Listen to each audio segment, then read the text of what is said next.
Hello everyone, welcome back to the modern India lecture series. जहां पर हम history of modern India पढ़ेंगे। ठीक है, और ये लेक्चर नंबर 2 है। इससे पहले हमने लेक्चर नंबर 1 करा था, जहां पे हमने पढ़ा था कि किस तरह से यूरोपियंस इंडिया में आए थे। और यूरोपियंस में भी सबसे पहले जो इंडिया में कह सकते हो इन्होंने डायरेक्ट सी रूट जिन्होंने डिस्कवर करा था वो कौन थे? वो पोर्चुगीज थे। और किसने करा था ये सबको पता होना चाहिए, अगर आपने पढ़ी भी ना हो हिस्ट्री स्टिल।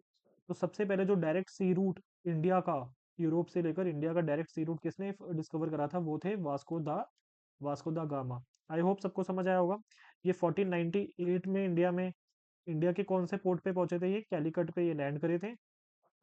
और उस टाइम कैलिकट पे कौन सा रूलर था? जैमोरिन। कौन था?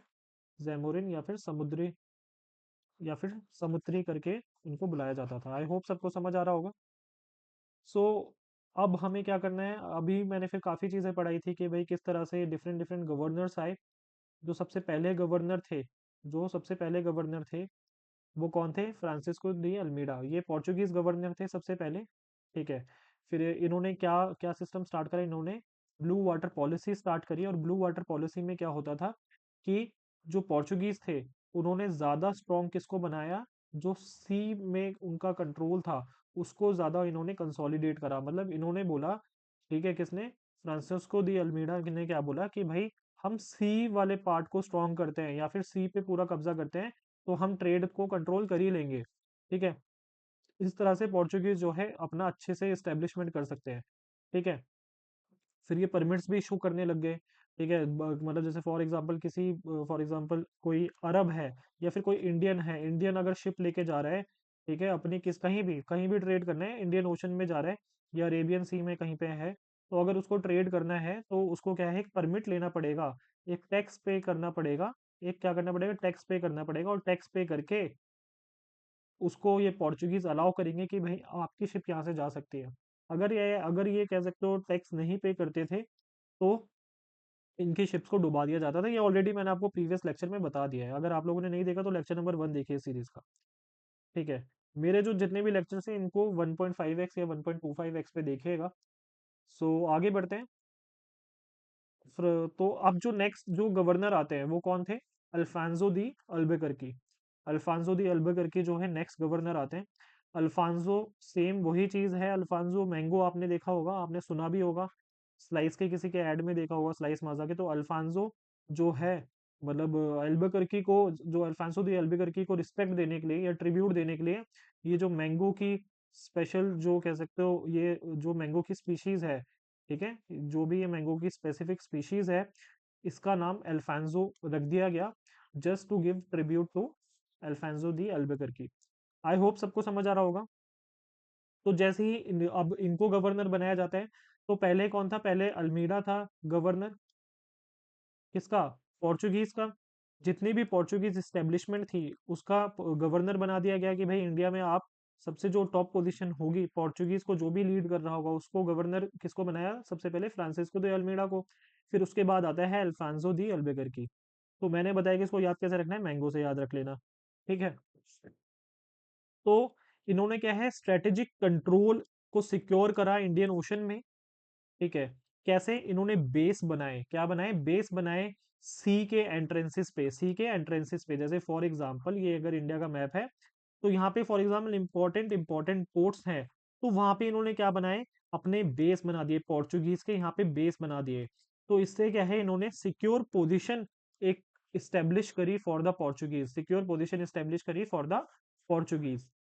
और इनके टाइम पे जो पोर्चुगीज है काफी ज्यादा स्ट्रांग हो चुके थे ईस्ट अफ्रीका में, रेड सी वाले रीजन में। जो ओरमुज वाला रीजन है, मैंने आपको मैप में दिखाया था जस्ट प्रीवियस लेक्चर में। ठीक है। मालाबार और जो स्टेट ऑफ मलक्का वाला रीजन है, वहां पे काफी ज्यादा ये अपना सी में, काफी ज्यादा सी वाले रीजन के, या फिर जहाँ पे वो डिफरेंट डिफरेंट पोर्ट्स थे, वहां पे काफी ज्यादा इन्होंने स्ट्रॉन्ग होल्ड्स बना लिए थे। सो इन्होंने सेम वही, इन्होंने परमिट सिस्टम स्टार्ट करा। क्या स्टार्ट करा?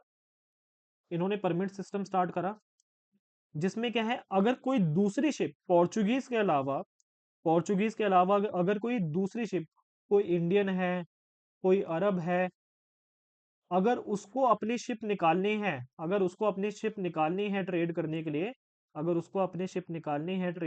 तो उसको क्या है, उसको परमिट लेना पड़ेगा, उसको क्या लेना पड़ेगा, परमिट लेना पड़ेगा।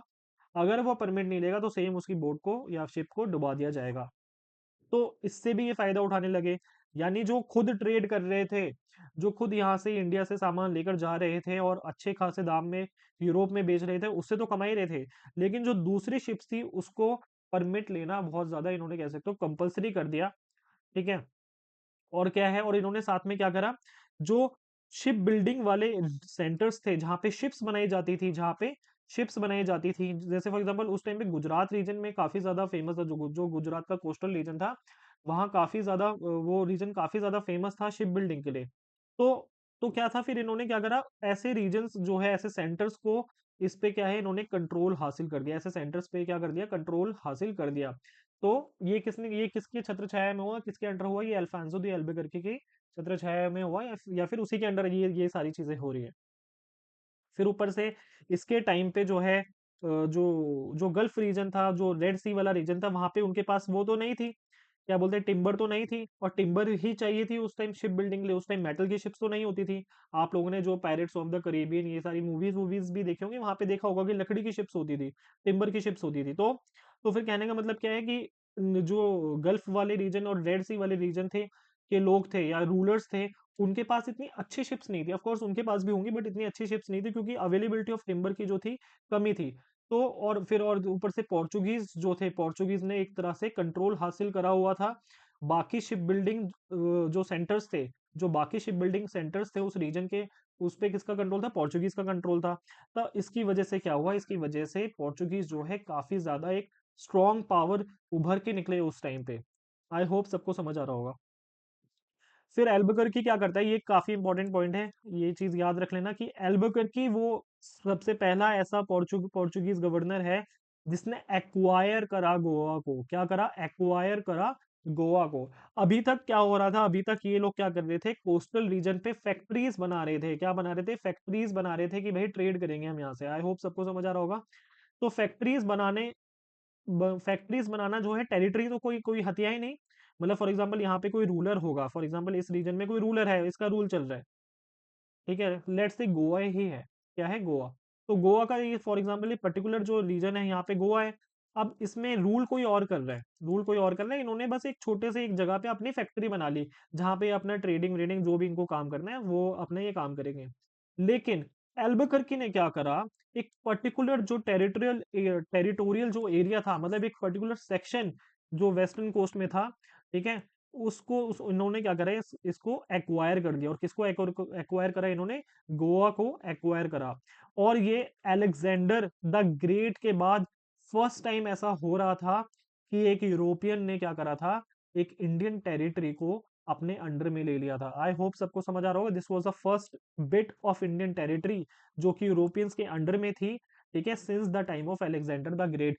तो गोवा सबसे पहली टेरिटरी जो अगर कोई क्वेश्चन आता है भाई यूरोपियंस ने सबसे पहले किस को एक्वायर करा, किस रीजन को एक्वायर करा, तो यूरोपियंस ने सबसे पहले गोवा को एक्वायर करा। और यूरोपियंस में भी सबसे पहले किसने, पोर्चुगीज ने, किसने, पोर्चुगीज ने। आई होप सबको समझ आ रहा होगा। पोर्चुगीज में उस टाइम गवर्नर कौन था, उस टाइम पोर्चुगीज का गवर्नर गवर्नर था आपका अल्फांसो। तो इस तरह से चीजें याद रखनी है। तो गोवा आप याद रखना है, इसमें अल्फांसो दी अल्बुकर्की का नाम याद रखिएगा। और ये भी इंपॉर्टेंट फैक्ट है कि this was the first bit of Indian territory जो कि यूरोपियंस के अंडर में थी since the time of Alexander the great. और एल्बुकर्की जो है एक और अच्छा काम करता है, ठीक है, एक और अच्छा काम करता है, क्या करता है, वो एबोलिश कर देता है सती सिस्टम को, एबोलिश कर देता है सती सिस्टम को। कहाँ पे, जहां जहां इनकी स्टैब्लिशमेंट थी वहां पे। सबको समझ आ रहा है, क्या करता है, एबोलिश कर देता है सती सिस्टम को। तो अगर कोई पूछता है एग्जाम में कि भाई सती सिस्टम किसने एबोलिश करा था सबसे पहले, ठीक है, यूरोपियंस में से, तो अल्फांसो दी अल्बुकर्की जो कि सेकंड पोर्चुगीज गवर्नर थे, इसने एबोलिश कर दिया था सती सिस्टम को, जहां जहां उस टाइम पोर्चुगीज की स्टेब्लिशमेंट थी। आई होप सबको समझ आ रहा होगा। तो अल्फांसो दी अल्बुकर्की के टाइम से ही जितने भी पोर्चुगीज लोग या फिर जो जितने भी पोर्चुगीज मैन थे, वो जब इंडिया में आ रहे थे और सेटल हो रहे थे, तो उनको ये हिदायत दी जाती थी कि भाई आप इंडियन जो वुमेन है, इंडियन वुमेन से ही शादी करिए, ठीक है, किससे शादी करिए, इंडियन वुमेन से ही शादी करिए और यहाँ पे सेटल हुई है, ताकि हमारा स्ट्रॉन्ग होल्ड बने, ताकि हम इंडिया में स्ट्रॉन्ग बने। ऑफ कोर्स अगर लोग यहाँ पे रहेंगे तो फिर क्या है, अगर लोग यहाँ पे रहेंगे तो क्या है, स्ट्रांग बनेंगे, मतलब अच्छी खासी इनके पास फोर्स भी तो होनी चाहिए अगर इनको अपना एक्सपेंशन करना है। तो सेम इसी इसी इसी रीजन की वजह से पोर्चुगीज मैन को क्या हिदायत दी जाने लगी कि भाई यहाँ पे लोकल वाइफ्स लीजिए। सबको समझ आ रहा है? अल्फांसो दी अल्बुकर्क के बारे में हम कंटिन्यू कर रहे हैं। तो जैसे ही इसने गोवा पे अपना इस्टेब्लिशमेंट करा, अपना रूल इस्टेब्लिश करा, ठीक है, और जो ऊपर का नॉर्दर्न वाला पार्ट था, तो पोर्चुगीज, उसमें पोर्चुगीज जो लोग थे, ठीक है, उन्होंने डिफरेंट डिफरेंट रोल्स निभाए। उसमें क्या क्या रोल्स थे, ये विलेज लैंडलॉर्ड्स बने, ठीक है, इन्होंने बिल्ड करी रोड्स और इरिगेशन वर्क करा। इन्होंने ये बहुत सारे क्रॉप्स लेकर आए, ये बहुत सारे क्रॉप्स लेकर आए, जैसे कि टबैको हो गया, कैशू नट हो गया, ठीक है, और बेटर प्लांटेशन के लिए ये डिफरेंट डिफरेंट कोकोनट्स लेकर आए, डिफरेंट वेराइटीज ऑफ कोकोनट्स लेके लेकर आए, जिनकी यील्ड बहुत ज्यादा थी, यानी जो ज्यादा अमाउंट में कह सकते हो ग्रो करते थे। तो ये ये इनका योगदान रहा जब इन्होंने गोवा में अपनी इस्टेब्लिशमेंट करी। आई होप सबको समझ आ रहा होगा, बहुत सिंपल चीज है कि विलेज विलेज लैंडलॉर्ड्स बने, इन्होंने रोड्स बने, इरिगेशन वर्क करा, न्यू क्रॉप्स को इंट्रोड्यूस करा। और भी बहुत सारे क्रॉप्स हैं, आप नेट पे एक बार सर्च करिएगा, ठीक है, इतने सारे इन्होंने क्रॉप्स इंट्रोड्यूस करे। मतलब आज आप जो डेली लाइफ में खाते होंगे सामान, वो सारा का सारा ये पोर्चुगीज ने ही जो है इंट्रोड्यूस करा था इंडिया में।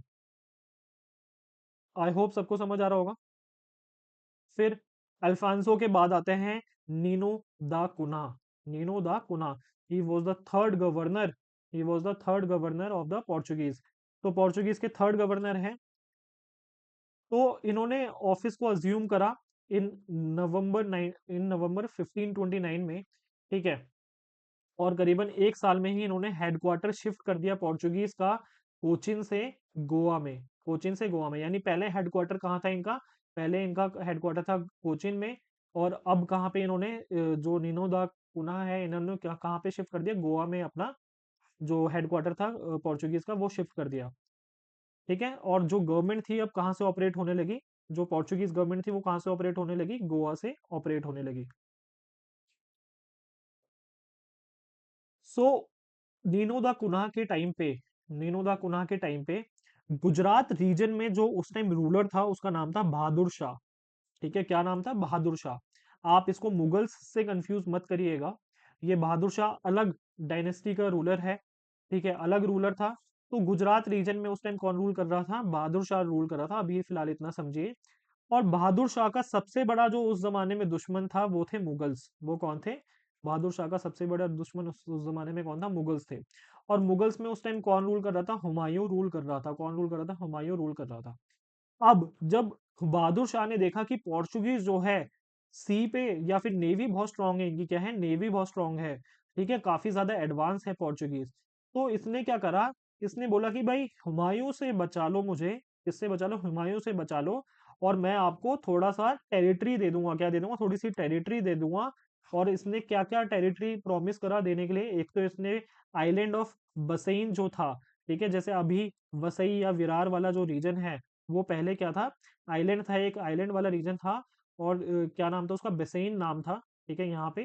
तो बहादुर शाह ने बोला कि जो ये मेरे अंडर में जो रीजन है, आइलैंड ऑफ बसई वाला, और जो दीव वाला जो रीजन है, कौन सा है, दमन एंड दीव वाला, सुना है ना आपने सबने, तो दीव भी मैं आपको दे दूंगा, ठीक है।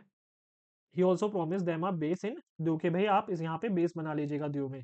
तो ये इसने प्रॉमिस करा, किससे बचने के लिए, हुमायूं से बचने के लिए। किसको देने के लिए बोला इसने, पोर्चुगीज को देने के लिए बोला कि भाई पोर्चुगीज भाई मेरे को बचा लीजिएगा। और क्या है, किससे बचाना है, हुमायूं से बचाना है, और मैं आपको इसके बदले में क्या दूंगा, आइलैंड ऑफ बसैन दूंगा। और इसने दे भी दिया, ठीक है। और एक जो द्वीप वाला रीजन है वो भी इसने उसने बोला कि आप यहाँ पे बेस बना लीजिएगा। तो जैसे ही हुमायूं विड्रॉ कर लेता है कहाँ से, गुजरात से, जब एक्चुअली क्या है, ये बहुत लंबी कहानी है, आप ये जब मुगल्स पढ़ाएंगे तब आप देखेगा। तो बट अभी इतना देखिए कि जो हुमायूं है वो विड्रॉ कर लेता है कहाँ से, गुजरात से 1536 में, यानी चले जाता है, ठीक है। हुमायूं कहाँ से चले जाता है, गुजरात रीजन से चले जाता है, जो भी अपने वॉर वॉर कर रहा था वहां से वो छोड़ के चले जाता है। तो बहादुर शाह की जो सबसे बड़ी प्रॉब्लम थी वो कौन था, हुमायूं था।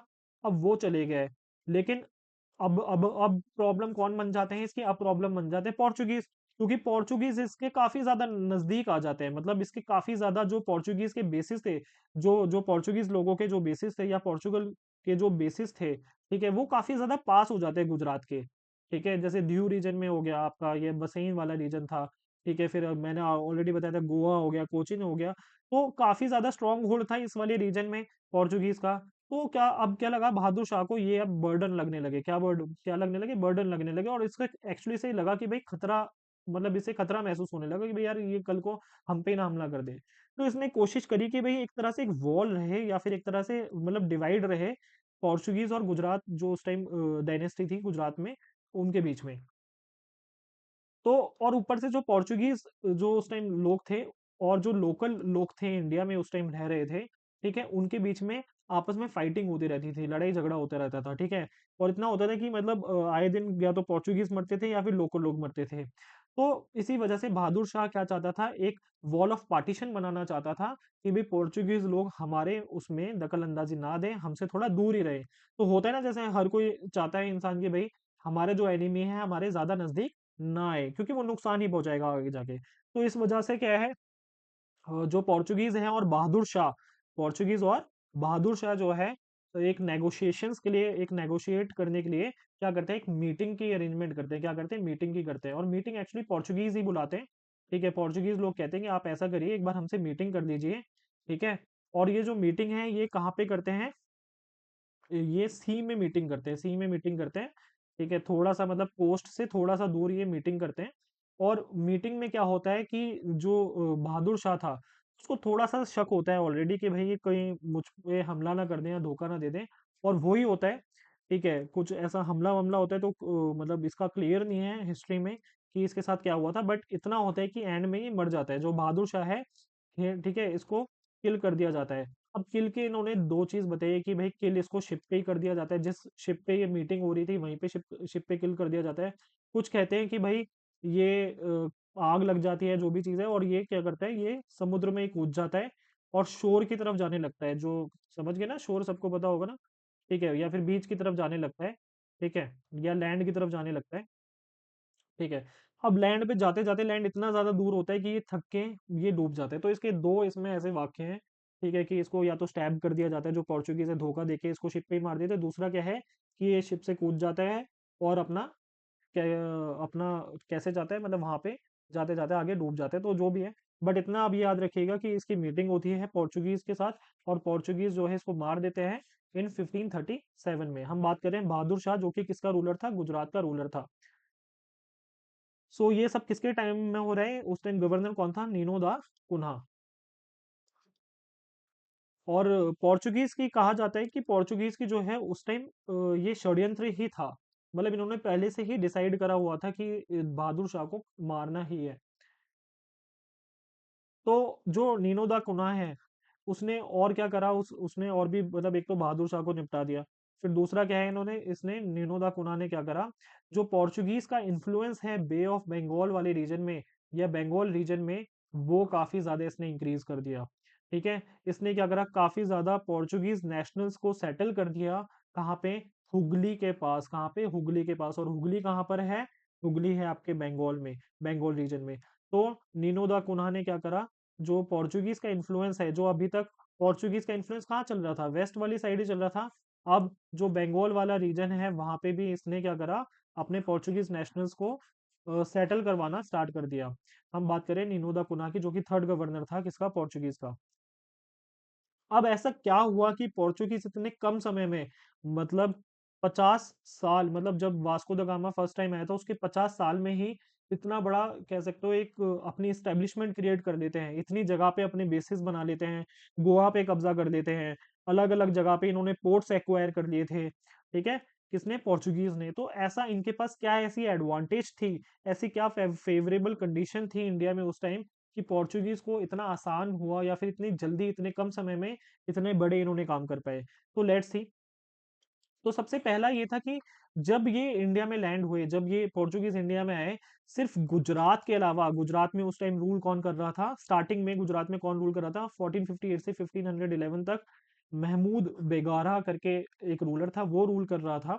ठीक है, तो उसके अलावा कोई ऐसा नॉर्थ इंडिया में कोई ऐसा स्ट्रॉन्ग रूलर नहीं था, नॉर्थ इंडिया में ऐसा कोई स्ट्रॉन्ग रूलर नहीं था। तो नॉर्थ वाला खतरा तो टल गया कि नॉर्थ इंडिया में कोई स्ट्रॉन्ग रूलर नहीं है, तो उसने एज सच कुछ ऑब्जेक्शन नहीं करा।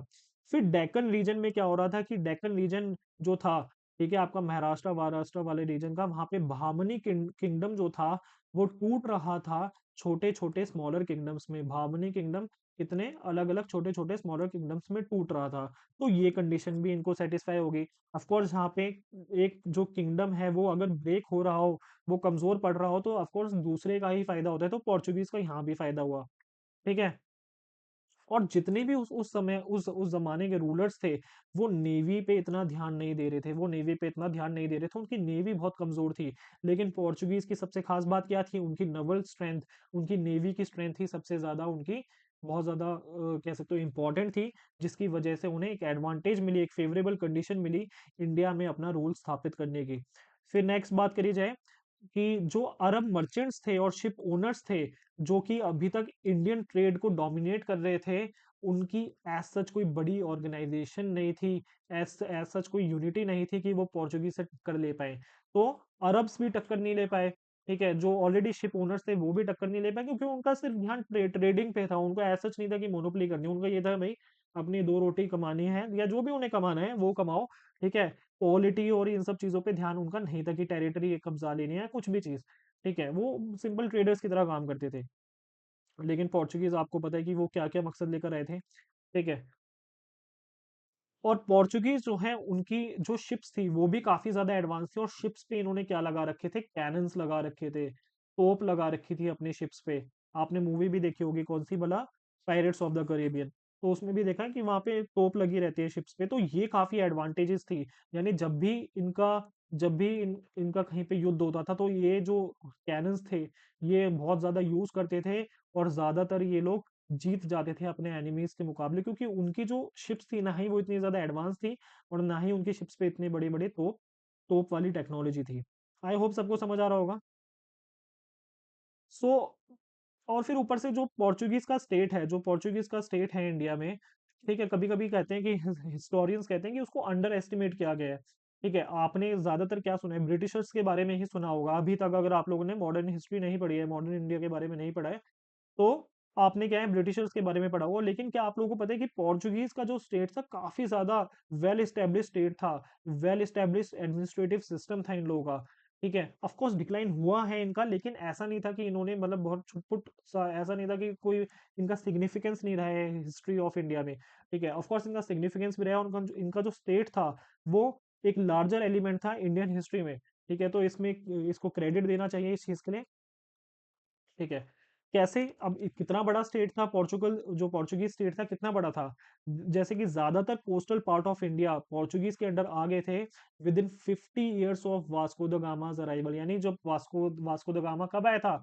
1498 में कैलिकट में लैंड हुआ था, और उसके लैंड होने के 50 साल में ही ज्यादातर जो कोस्टल पार्ट था इंडिया का, वो किसके अंडर में आ गया था? वो पोर्चुगीज के अंडर में आ गया था। इवन जो पोर्चुगीज थे, उन्होंने करीबन 60 miles off coast around Goa को कब्जा कर लिया था, यानी गोवा के आसपास का 60 माइल्स तक का एरिया को इन्होंने एक्वायर कर लिया था। और क्या क्या इन्होंने कोस्ट ऑफ मुंबई से लेकर दमन एंड दीव वाला रीजन पे अपने बेसिस बना लिए थे। ठीक है। और ये जो गुजरात का एक छोटा सा ट्रैक, ये वाला ट्रैक जो है, ये सारा कंट्रोल करते थे। ठीक है, तो काफी बड़ा इनका रीजन इनके कंट्रोल में था। साउथ में साउथ में इनके काफी ज्यादा फोर्ट्रेसेस थे, सीपोर्ट फोर्ट्रेसेस थे। ठीक है, जैसे मैंगलोर में था इनका इनका कब्जा, एक तरह से कैननौर में था। ठीक है, ये रहा आपका कैननौर या कन्नूर। ठीक है, कोचिन कोचिन ये रहा कोचिन। ठीक है, कैलिकट कैलिकट ये रहा। तो ये मैप थोड़ा सा याद कर लेना अगर हो सकता है, तो ये इंपॉर्टेंट पोर्ट्स देख लेना कि कब सीक्वेंस पूछा जा सकता है कि इन्होंने कौन सा फोर्ट, या फिर कौन सा वाला पोर्ट जो है कब इन्होंने एक्वायर करा, या फिर कब किस पोर्ट पे अपनी फैक्ट्री या फिर बेस बनाया। सीक्वेंस याद कर लीजिएगा अगर पॉसिबल हो तो, अगर यूपीएससी प्रिपरेशन कर रहे हो आप लोग। ठीक है। सो बात करी जाए आगे। So towards the end of the 16th century, एक अच्छी खासी सेटलमेंट इन्होंने बना ली थी हुगली में, वेस्ट बंगाल में। ये मैंने आपको ऑलरेडी बताया था, जो हुगली था वहां पे भी इन्होंने एक अच्छी खासी इस्टेब्लिशमेंट बना दी थी towards the end of the 16th century. तो इतना ज्यादा सिग्निफिकेंट था इतना ज़्यादा एक लार्ज, इन्होंने एक लार्ज क्या है, एक स्टेट क्रिएट कर दिया था। और स्टेट को क्या कहते थे, इस्तादो पोर्चुगीज द इंडिया, यानी state of the Portuguese India इसका मतलब होता है। और ये मैंने बताया कि इसमें क्या क्या चीजें थी, क्या क्या एरिया इसके अंडर में आते थे। सो ट्रीटीज साइन करते हैं ये लोग, जो पोर्चुगीज थे ट्रीटी साइन करते हैं, ठीक है, between the Goa and Deccan sultans के साथ ये क्या करते हैं, ट्रीटी साइन करते हैं 1570 में, ठीक है, जो कि ये टाइम टू टाइम रिन्यू करते रहते थे, ठीक है। पोर्चुगीज जो है दखल अंदाजी करते थे, पोर्चुगीज क्या है, इंटरफेरेंस करते थे, ठीक है। जो बैटल्स होती थी विजयनगर और डेक्कन सुल्तान्स के बीच में, ये आपस में लड़ते थे, आपस में लड़ते रहते थे, और इसमें इंटरफेयर कौन करता था, इसमें पोर्चुगीज इंटरफेयर करते थे।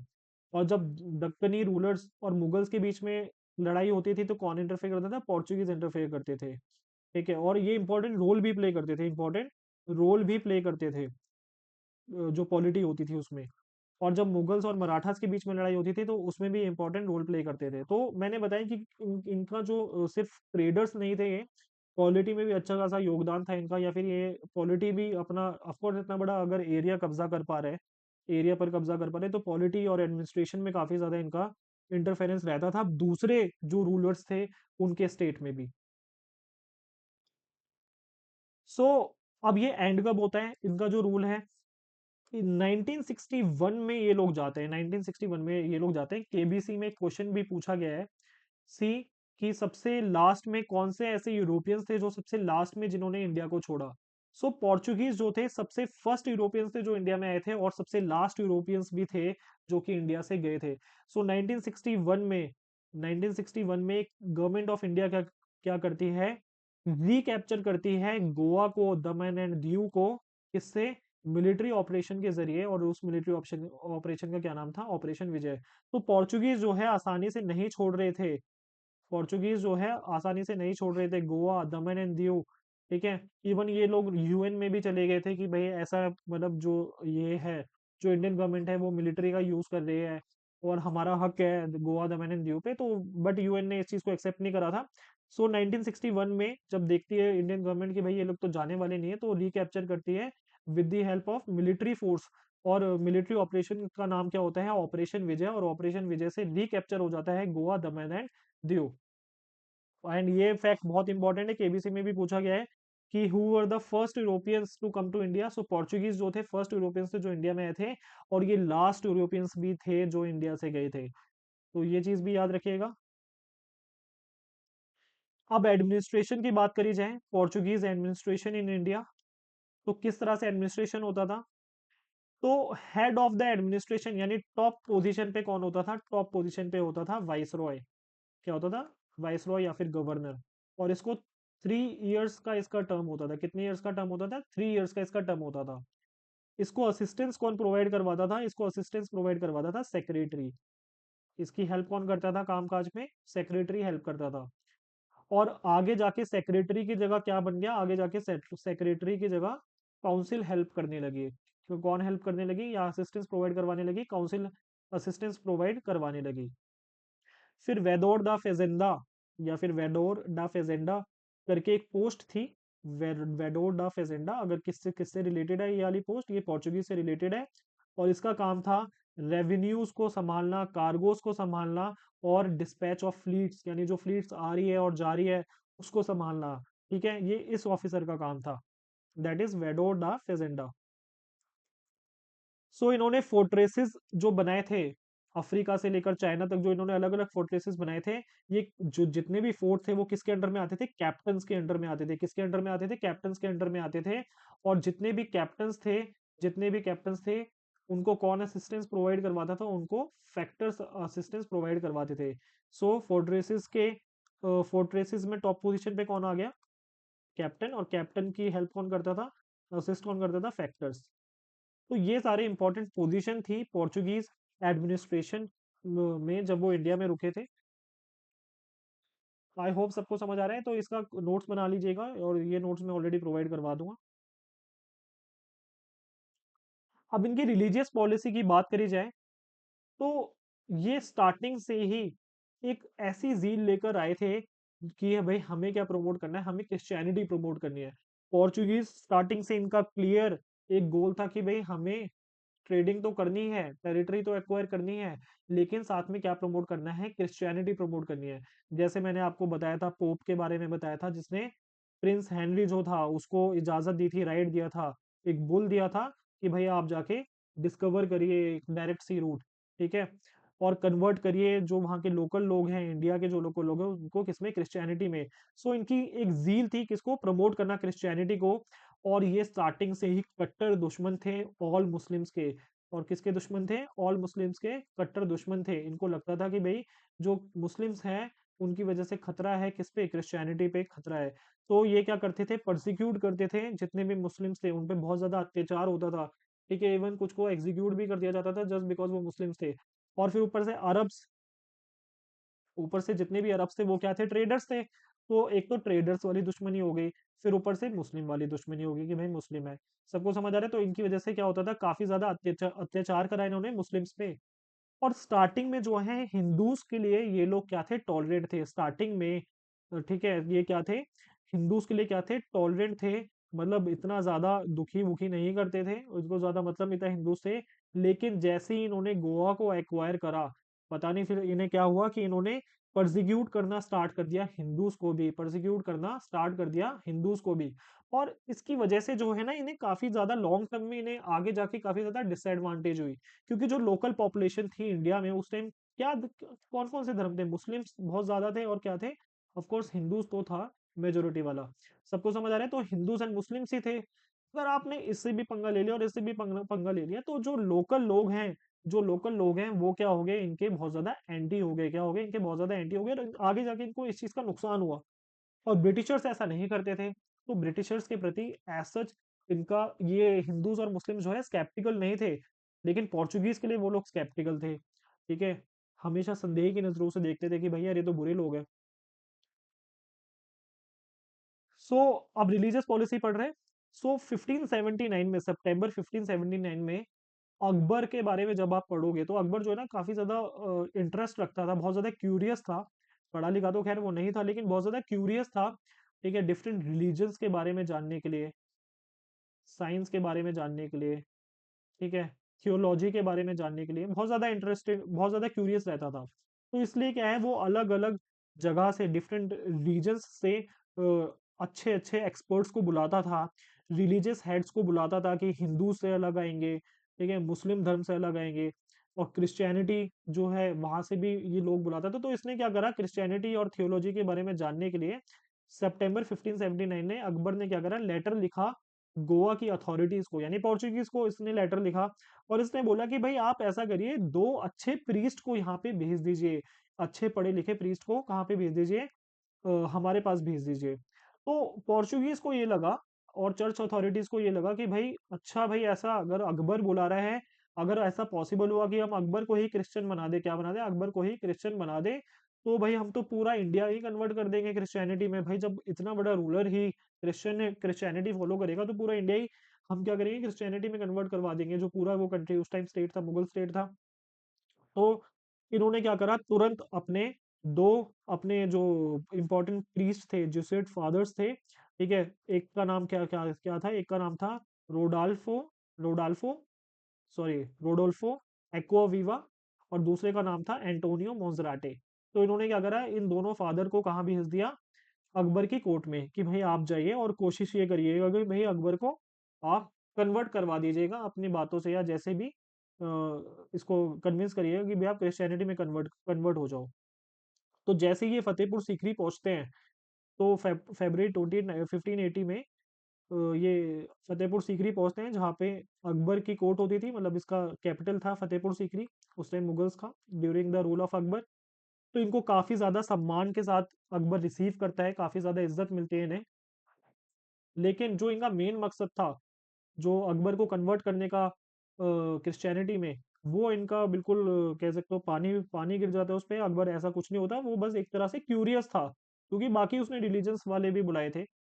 सो ये वापस आ जाते हैं, एक्वा वीवा और मोजराटे, इनकी जो जितनी भी होप थी वो सारी खत्म हो जाती है कि भैया अकबर को कन्वर्ट करना है। फिर से अकबर बुलाता है सेकंड मिशन को, ठीक है, लेटर लिखता है कि भैया आप दोबारा भेजिए, फिर से वही वार्तालाप करनी है, 1590 में होता है ये, ठीक है। और ये सेम वापस आ जाते हैं निराश होके 1592 में, without converting Akbar into Christianity. फिर थर्ड मिशन, फिर से अकबर इनवाइट करता है थर्ड मिशन, और उस टाइम अकबर जो है लाहौर में था। कहाँ पे था? लाहौर में था 1595 में। और इसमें जो है सेम, इसमें भी दो फादर आते हैं उस टाइम। जो फादर थे वो जाते हैं जीरोम जेवियर एंड इमैनुअल पिन्हेरो, ये दोनों फादर जो है अकबर की कोर्ट में जाते हैं। कोशिश ये भी करते हैं कि सेम भाई कोशिश करें कि इम्प्रेस हो जाए अकबर, ठीक है, बट ऐसा नहीं होता। और ये जो इमैनुअल इमैनुअल और जेरोम जेवियर जो थे, ये दोनों फादर जो है लेटर्स लिखते हैं। क्या लिखते हैं? इमैनुअल पिनहेरो और जेरोम जेवियर जो है लेटर्स लिखते हैं। और ये जो लेटर्स लिखते हैं इससे काफी ज्यादा इंफॉर्मेशन मिलती है। क्या मिलती है? इंफॉर्मेशन मिलती है किसकी? अकबर के रेन के बारे में। यानी जब अकबर रूल कर रहा था उस टाइम कैसी गवर्नमेंट थी, कैसी सोसाइटी थी, कैसा एडमिनिस्ट्रेशन था, वो काफी ज्यादा इंफॉर्मेशन मिलती है जेरोम जेवियर एंड इमैनुअल पिनहेरो के लेटर्स द्वारा। आई होप सबको समझ आ रहा है। आप अगर ये लोग आपने अगर ये इमेजेस देखी होगी ना, जैसे फॉर एग्जांपल ये वाली इमेज देखिए, तो यहाँ पे अकबर बैठे अपने इबादत खाना में, यहाँ पे अलग अलग धर्म के लोग बैठे हुए हैं। यहाँ पे देखिए ये जो दो दिख रहे हैं, ये हैं आपके एक्वा विवा एंड मोन्जराटे। ये जो दो है ना ब्लैक ड्रेस में, ये कौन है? फादर एक्वा विवा एंड मोन्जराटे। फिर सेम ये जो है ये एक मुगल आर्ट है जिसमें जीसस को दिखाया है, वो जमीन पे कुछ लिख रहे हैं, ठीक है। तो ये भी आप देखिए, मतलब कितना ज्यादा अचंभे की बात है कि आज के जमाने में बहुत ज्यादा मतलब पॉसिबल नहीं है ऐसी कि भाई दो धर्म मिलके ऐसा एक आर्ट आर्ट फॉर्म कर रहे हैं। सो लेकिन उस जमाने में ऐसा हुआ था कि भाई ये आर्ट मुगल आर्ट में जीसस के बारे में भी देखने को मिलता है। सो फिर अकबर के बाद आता है कौन? प्रिंस सलीम आते हैं, ठीक है। दैट इज जहांगीर, सेम ही नाम है, मतलब जहांगीर और प्रिंस सलीम एक ही है, ठीक है। तो जैसे ही ये अपने थ्रोन पे आते हैं तो स्टार्टिंग में ये मुस्लिम्स को खुश करने के लिए, स्टार्टिंग में मुस्लिम्स को खुश करने के लिए ये क्या करते हैं? जो जिसुइट फादर्स हैं, यानी जो जो भी पोर्चुगीज के प्रीस्ट आए थे, उनको थोड़ा सा इग्नोर कर देते हैं। क्या करते हैं? इग्नोर कर देते हैं। लेकिन 1606 में फिर से ये फेवर देना स्टार्ट कर देते हैं। 1606 में फेवर देना स्टार्ट कर देते हैं। और जहांगीर के टाइम पे ही लाहौर का एक बहुत बड़ा चर्च, लाहौर का बहुत बड़ा क्या, सबसे फर्स्ट चर्च लाहौर में बनता है, ठीक है, during the rule of Jahangir.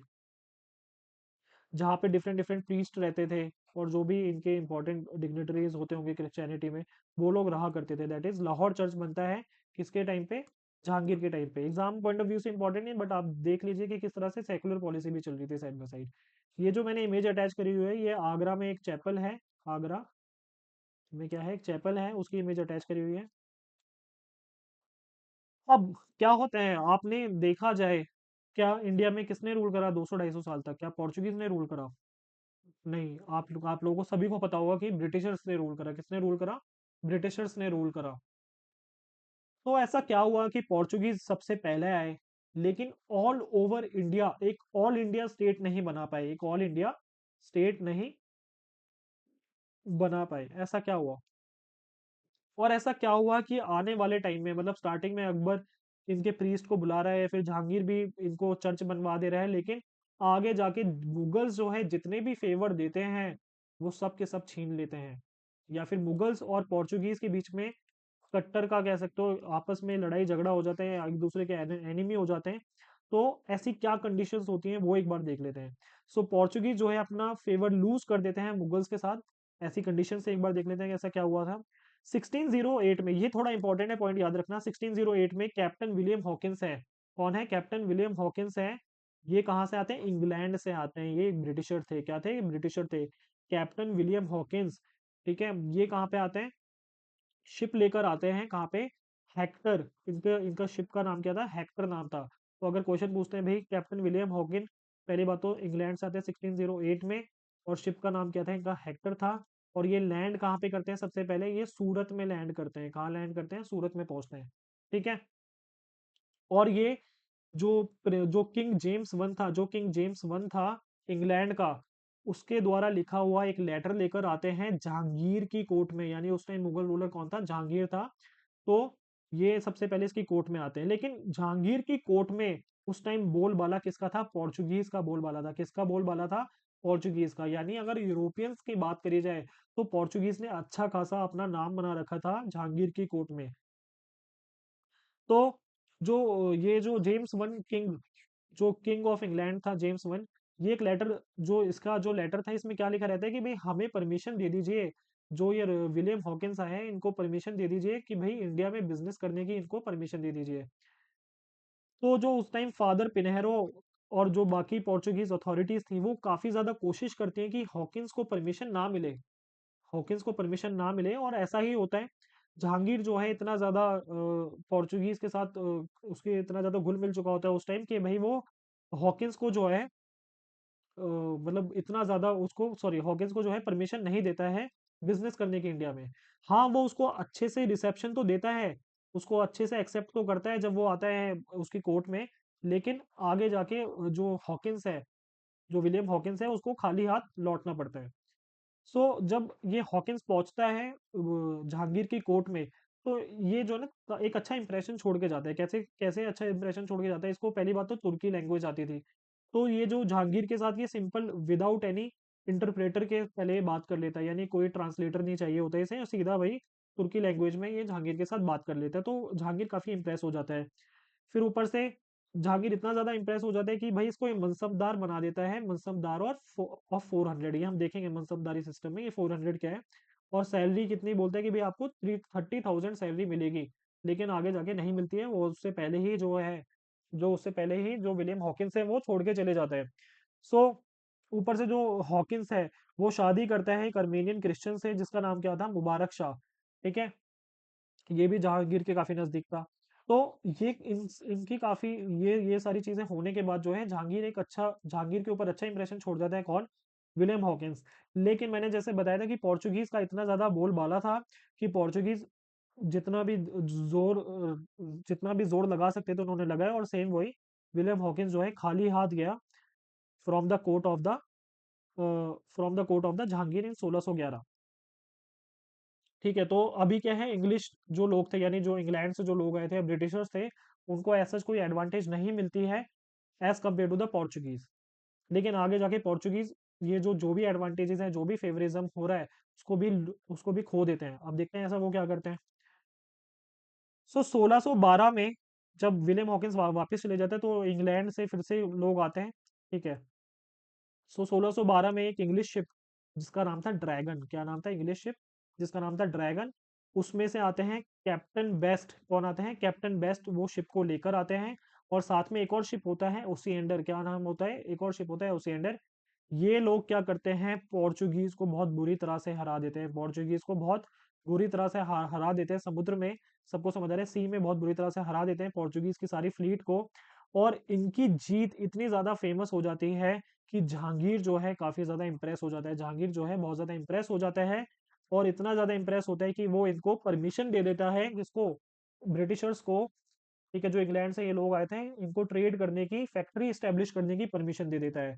I hope सबको समझ आ रहा होगा। सो एक बहुत इंपॉर्टेंट इवेंट होता है, क्योंकि देखो जहांगीर भी सोचता था कि भाई पोर्चुगीज जो है, नेवी इनकी पोर्चुगीज की काफी अच्छी है और इनसे कुछ सीखने को मिलेगा। लेकिन जब उसे पता चलता है भाई इनसे भी सुपीरियर जो है ब्रिटिशर्स हैं, इंग्लैंड से जो लोग आए हैं वो ज्यादा सुपीरियर है, तो वो ऑफ कोर्स अच्छा खासा इंप्रेशन छोड़ जाते हैं। और इसकी वजह से जो है इंग्लैंड से जो लोग आए थे या ब्रिटिशर्स थे उनको परमिशन मिल जाती है फैक्ट्री स्टैब्लिश करने की, ट्रेड करने की, जिसकी वजह से अब किसको डिसएडवांटेज होगा? पोर्चुगीज को डिसएडवांटेज हो जाता है। फिर ऊपर से पोर्चुगीज जो थे पायरेसी बहुत ज्यादा करते थे। मैं आपको पढ़ा रहा हूँ कि किस तरह से पोर्चुगीज जो थे उन्होंने फेवर लूज कर दिया था मुगल्स के साथ। ठीक है, ये बहुत ज्यादा पायरेसी करते थे, जिसकी वजह से आए दिन इनका कॉन्फ्लिक्ट होते थे मुगल गवर्नमेंट के साथ, आए दिन कॉन्फ्लिक्ट होते थे मुगल गवर्नमेंट के साथ। आपको ऑफ कोर्स पायरेसी हो रही है तो किसका नुकसान हो रहा है? गवर्नमेंट का नुकसान हो रहा है। ठीक है, तो इनके आए दिन कॉन्फ्लिक्ट होते थे इस चीज पे भी। फिर 1613 में जो पोर्चुगीज थे वो ऑफेंड हो जाते हैं, तो ये ऑफेंड कर देते हैं जहांगीर को। ये ऑफेंड कर देते हैं किसको? जहांगीर को, क्योंकि ये मुगल शिप्स को कैप्चर कर लेते हैं, और मुगल शिप्स को कैप्चर कर लेते हैं और काफी ज्यादा मुस्लिम्स को क्या करते हैं? ये इम्प्रिजन कर लेते हैं। क्या करते हैं? इम्प्रिजन कर लेते हैं। और जैसे आपने वो देखे पायरेट ऑफ द कैरिबियन, तो उसमें वो देखा है लुटेरे जैसे होते हैं, पायरेट्स। तो ये पोर्चुगीज है ना कुछ इस तरह से, मतलब कोई रूल्स रेगुलेशन से नहीं चलना, ठीक है, किसी को भी मार देना, कुछ भी चुरा लेना, पायरेसी कर लेना। तो ये इस तरह से रहते थे, तो इसकी वजह से जो है मुगल्स भी बहुत ज्यादा इनसे परेशान हो गए थे, और इसी वजह से धीरे धीरे जो है ये अपना फेवर लूज कर देते हैं विद द मुगल्स। सो अब जैसे ही ये वाला इंसिडेंट होता है मुगल शिप्स वाला, तो जहांगीर ऑर्डर करता है मुबारक खान को, जो कि उस टाइम इंचार्ज था सूरत का, ठीक है, कि भाई जाओ और इनसे कंपनसेशन लो जो इन्होंने काम करा है, एक तो इनको छुड़वाओ जो इम्प्रिजन करे मुस्लिम्स को, और साथ में जो इन्होंने नुकसान पहुंचाया है कार्गोस को, इसका इनसे जाके कंपनसेशन लो। तो ये इनका फिर सेम है, फेवर लूज कर रहे हैं, और आखिरी में इनके पूरा जो है बिल्कुल 36 का आंकड़ा हो जाता है मुगल्स के साथ, जब शाहजहां आता है। कब कब जब कौन आता है? शाहजहां आता है। इनकी सारी एडवांटेजेस जो मुगल्स ने इन्हें दे रखी थी, जो फायदे मुगल्स इन्हें प्रोवाइड करवा रहे थे, वो सारे खत्म हो जाते हैं जब शाहजहां आते हैं। और अब देखते हैं कि ऐसा क्या सीन था शाहजहां के टाइम पे कि ये सब होता है। सो इससे पहले हमें थोड़ा सा पढ़ना पड़ेगा कि भाई ये हुगली पे कैसे आते हैं। तो मुगल्स जो है इनको एक फरमान दे देते हैं, एक फरमान या फिर एक तरह से परमिशन दे देते हैं, एक डॉक्यूमेंट देते हैं कि भाई आप जाइए, आप जो है ये जो सतगांव वाला रीजन है बंगाल में, यहाँ पे जाके क्या करिए, ट्रेड करिए, यहाँ पे जाके क्या करिए, ट्रेड करिए, ठीक है, जो ये जो रिवर है इसके साथ में आप जाके ट्रेड करिए सतगांव वाले रीजन में। तो ये ट्रेडिंग एक्टिविटीज वहाँ पे स्टार्ट करते हैं, बड़ी बड़ी बिल्डिंग्स बनाना स्टार्ट कर देते हैं, बड़े बड़े फोर्ट्रेसेस बनाना स्टार्ट कर देते हैं। और फिर आगे क्या करते हैं, ये इतना ज्यादा काम करते हैं कि अपना जो है शिफ्ट कर लेते हैं काम, कहाँ पे, एक नए पोर्ट पे जिसका नाम क्या था, हुगली। एक नए पोर्ट पे जिसका नाम क्या था, हुगली। और हुगली पोर्ट का अभी क्या नाम है, श्यामा प्रसाद मुखर्जी पोर्ट ट्रस्ट, ठीक है, ये अभी नाम है। आप इस चीज को याद रखिएगा, ठीक है। आगे बढ़ा जाए। सो जैसे ही ये हुगली पे अपना ट्रेड करने लगते हैं, काफी जोरों शोरों से पोर्चुगीज का ट्रेड चल रहा होता है, तो ये मोनोपलाइज कर लेते हैं, मोनोपोली हासिल कर देते हैं, किसमें, सॉल्ट मैन्युफैक्चरिंग में, ठीक है। और आगे जाके ये ड्यूटी चार्ज करने लग जाते हैं टबैको के ट्रेड पे, किसके, टबैको के ट्रेड पे। देखा जाए तो ड्यूटी चार्ज करने का किसका काम होना चाहिए, गवर्नमेंट का काम होना चाहिए ड्यूटी चार्ज करने का। और गवर्नमेंट किसकी थी उस टाइम, मुगल्स की गवर्नमेंट थी, किसकी गवर्नमेंट, मुगल्स की। लेकिन ये लोग क्या करते हैं, टबैको पे ड्यूटी चार्ज करने लग जाते हैं, क्योंकि उस टाइम टबैको का अच्छा खासा ट्रेड हो रहा था, बहुत एक इंपॉर्टेंट आर्टिकल था ट्रेड का सिंस 17th सेंचुरी। तो आई होप सबको समझ आ रहा होगा। तो ये जो है एक तरह से देख रहे हो कि मतलब जो गले की हड्डी होती है ना, वैसा वाला सीन होते जा रहा है धीरे धीरे, कि भाई एक तो आपने मोनोपोली कर लिया सोल्ट में, फिर ऊपर से ड्यूटी चार्ज कर लिया टोबैको में। तो जो मुगल रूलर्स थे ये उनकी आंखों में खटकना स्टार्ट हो गए थे, कौन बोला, पोर्चुगीज। फिर ऊपर से पायरेसी कर रहे थे अच्छे खासे। तो ये मनी ट्रेडर्स तो थे ही, साथ में क्या थे, मतलब जो अलग अलग सामान का ट्रेड करते थे, ठीक है, साथ में क्या थे, स्लेव ट्रेड भी करते थे। क्या करते थे, स्लेव ट्रेड भी करते थे। ये हिंदू मुस्लिम्स के बच्चों को किडनैप करते थे या फिर सीज कर लेते थे, ठीक है, या खरीदते थे, और उनको क्रिश्चियंस बना दिया करते थे। क्या बना दिया करते थे, या क्रिश्चियन या क्रिश्चियनिटी में कन्वर्ट कर दिया करते थे हिंदू मुस्लिम के बच्चों को। और एक दिन क्या करते हैं कि ये जो मुमताज महल थी, ठीक है, उसकी दो स्लेव गर्ल्स को ये लोग क्या करते हैं, किडनैप कर देते हैं, क्या करते हैं, सीज कर लेते हैं, two slave girls of Mumtaz Mahal. So अब शाहजहां को बहुत ज्यादा गुस्सा आता है। आप सभी को पता होगा कि मुमताज महल कितनी खास थी फॉर शाहजहां। तो इस वजह से ये जो है अब क्या करता है, और ऑफ कोर्स थोड़ी इज्जत की भी बात आ जाती है कि भाई इनकी इतनी हिम्मत कैसे हुई, क्योंकि काफी खास दोनों ये जो स्लेव थी काफी खास थी फॉर मुमताज महल। सो जून 24 1632 को मुगल जो है अपनी सीज स्टार्ट कर देते हैं हुगली पे, और इनको 3 महीने लगते हैं पूरे के पूरे हुगली पे कब्जा करने के लिए। और जो है ये बहुत बड़ी कह सकते हो हार होती है इसकी, भला पोर्चुगीज की, और वो भाग जाते हैं वहां से, हुगली से। और मुगल्स का इसमें कितना लॉस होता है, करीबन 1000 लोगों का, 1000 लोग या 1000 मैन जो है मुगल्स के मरते हैं। लेकिन मुगल्स जो है 400 प्रिजनर्स लेके जाते हैं, पोर्चुगीज प्रिजनर्स लेके जाते हैं आगरा में, और उनको ऑप्शन देते हैं कि भाई आप या तो मुस्लिम जो धर्म है, जो इस्लाम धर्म है, उसको अपना लीजिए, या फिर क्या करिए, या फिर आपको मार दिया जाएगा। तो वो सेम है, ऑफकोर्स वो कन्वर्ट हो जाते हैं मैक्सिमम लोग उसमें। तो ये कैप्चर ऑफ हुगली जो है, मुगल्स जो है कैप्चर कर लेते हैं हुगली का रीजन, ठीक है, कैप्चर कर लेते हैं कहाँ से, Hooghly region from the Portuguese. और इंसिडेंट मैंने आपको बैकग्राउंड बता दिया कि किस तरह से स्लेव गर्ल्स थी किसकी, मुमताज महल की, उसको वो उठा लेते हैं, और सेम उसका बदला लेने के लिए फिर वो हुगली पे हमला करता है। जो मुगल गवर्नमेंट है। बस इतना याद रखना कि इस टाइम पे जो बंगाल का गवर्नर था उसका नाम क्या था, कासिम खान। क्या नाम था, कासिम खान। सो कैप्चर ऑफ हुगली कर लेते हैं, तो हुगली भी इनके हाथ से जाता है, पोर्चुगीज के हाथ से हुगली भी चले जाते हैं। और 18 सेंचुरी तक के आते, मतलब आते आते 18 सेंचुरी के, ये जो पोर्चुगीज हैं ये सिर्फ पायरेसी और रॉबरी का काम स्टार्ट कर देते हैं। कहाँ पे, हुगली वाले रीजन में। मतलब बाकी जो पहले ट्रेडिंग वेडिंग करते थे, लेकिन अब ये पायरेसी और रॉबरी वॉबरी का छोटे मोटे काम करते थे। आई होप सबको समझ आ रहा होगा।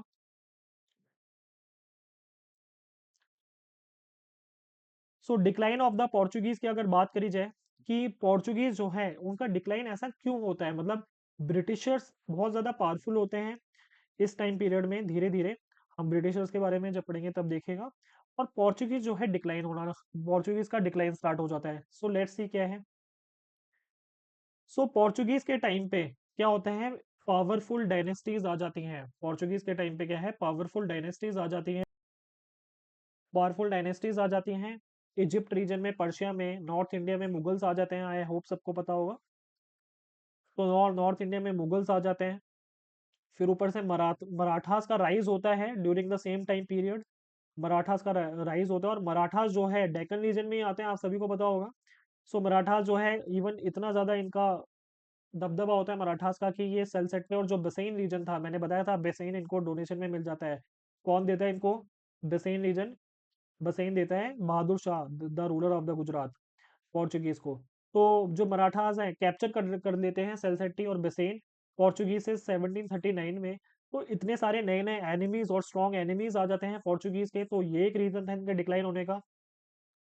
ऊपर से रिलीजियस पॉलिसीज जो है पोर्चुगीज की काफी ज्यादा बेकार थी, जिसकी वजह से क्या हो रहा था, ये परसिक्यूट कर रहे थे। पहले मुस्लिम्स को कर रहे थे, फिर हिंदूज को भी कर रहे थे। इसकी वजह से क्या है, आगे जाके पॉलिटिकल फियर्स होने लगे। ठीक है, जो रूलर्स थे, जो वहाँ की लोकल पॉपुलेशन थी, वो भी संदेह की नजर से, वो भी कह सकते हो स्केप्टिकल थे अगेंस्ट द पोर्चुगीज। और कोई भी इनको पसंद नहीं करता था पोर्चुगीज को। ऑफ कोर्स जब देखेंगे कि भाई अत्याचार कर रहे हैं on the basis of religion only, तो वो किसी को भी पसंद नहीं था। तो लोकल पॉपुलेशन भी इनके अगेंस्ट थी काफी ज्यादा। फिर उनकी जो ट्रेड पॉलिसी थी काफी ज्यादा क्या थी, डिसऑनेस्ट ट्रेड पॉलिसी थी। क्योंकि आपको मैंने बताया था कि कैसे जाने जाते थे कि सी पायरेट्स हुआ करते थे पोर्चुगीज जो है, बहुत ज्यादा वॉयलेंस करते थे, एरोगेंस था बहुत ज्यादा। जैसे मैंने बताया था कि शिप डुबा दिया करते थे भाई, अगर किसी ने टैक्स नहीं दिया तो शिप डुबा दिया करते थे। तो इसकी वजह से क्या है, इनका जो है डिक्लाइन स्टार्ट हो गया था। जैसे मैंने बताया था भाई, इंपीरियल जो मुगल्स थे उनकी भी शिप्स पे कब्जा कर लिया था। तो मुगल्स की भाई शिप्स पे अगर कब्जा करोगे तो क्या वो छोड़ देंगे? ऑफ कोर्स नहीं छोड़ेंगे, तो वो नुकसान पहुंचाएंगे आपको। तो ये भी एक रीजन है इनका डिक्लाइन होने का। फिर ऊपर से जो है, ये जो पोर्चुगीज थे, ये डिस्कवर कर लेते हैं इस टाइम पीरियड में किसको, ब्राजील को। इनको ब्राजील के बारे में पता चल जाता है, और ब्राजील में ये ज्यादा ध्यान देने लग जाते हैं। यानी अब इनका जो ध्यान है, जो फोकस है, वो किस पे डाइवर्ट हो गया है, ब्राजील पे। तो इंडिया पे ये लोग इतना ध्यान नहीं देते। तो इनका जो नया सेंटर, जो नया ट्रेड सेंटर या नया सेंटर बनता है एस्टेब्लिशमेंट का, अब ये ब्राजील पे ज्यादा ध्यान देने लग जाते हैं।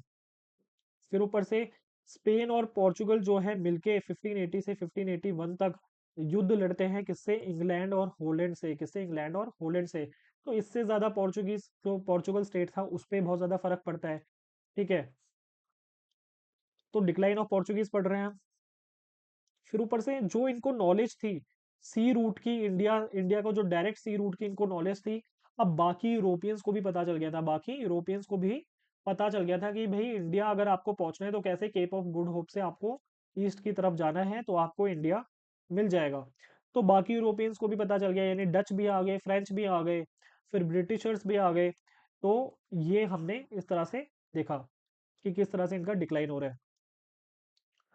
फिर ऊपर से जो गोवा था, जो पोर्चुगीज के टाइम, उस टाइम गोवा गोवा था, वो अपनी इंपॉर्टेंस लूज कर देता है जब विजयनगर एम्पायर जो है फॉल हो जाता है। यानी जब विजयनगर एम्पायर टूटता है, बिखरता है, तब गोवा की जो इंपॉर्टेंस है वो बिल्कुल खत्म हो जाती है। किसी को कोई मतलब नहीं था कि भाई गोवा किसके पास रहे। और मैंने आपको बताया था कि किस तरह से जो गोवा था, ठीक है, किस तरह से जो, सॉरी, ब्राजील था, वो काफी ज्यादा इंपॉर्टेंट इनके लिए रोल प्ले करता है, और काफी ज्यादा जो इनका फोकस था अब सिर्फ ब्राजील पे हो जाता है। तो गोवा से इनका ध्यान हटके किस पे आ गया है, ब्राजील पे आ जाता है। सो ये डिफरेंट क्या है, रीजंस हैं जिसकी वजह से क्या था, डिक्लाइन हुआ था पोर्चुगीज का। फिर मराठास भी इनको काफी ज्यादा चोट पहुंचाते हैं नेवी के हमले से 1683 में, और ये इन्वेड भी कर देते हैं गोवा को, मराठास जो है इन्वेड कर लेते हैं गोवा को। तो डिक्लाइन ऑफ पोर्चुगीज हमने पढ़ा। देयर आर डिफरेंट रीजंस, आप लोगों को सभी रीजंस पता होने चाहिए। बाकी हम मिलते हैं नेक्स्ट लेक्चर में, जिसमें हम डच के बारे में, फ्रेंच के बारे में और ब्रिटिशर्स के बारे में पढ़ेंगे कि किस तरह से ये लोग इंडिया में आए थे। इवन फ्रेंच और ब्रिटिशर्स की किस तरह से आपस में लड़ाई हुई थी और एंड में कौन जीतता है। वैसे पता तो आप सभी को होगा, लेकिन वो वॉर्स हमें देखने देखने कार्नेटिक वॉर्स। ठीक है। अगर आप लोगों ने सब्सक्राइब नहीं करा है चैनल तो प्लीज़ सब्सक्राइब करिएगा। बाकी मिलते हैं नेक्स्ट नेक्स्ट लेक्चर में। अगर किसी को कोई डाउट है या कोई रिक्वेस्ट है तो फिर बाकी आप लोग कमेंट सेक्शन में कमेंट कर सकते हैं।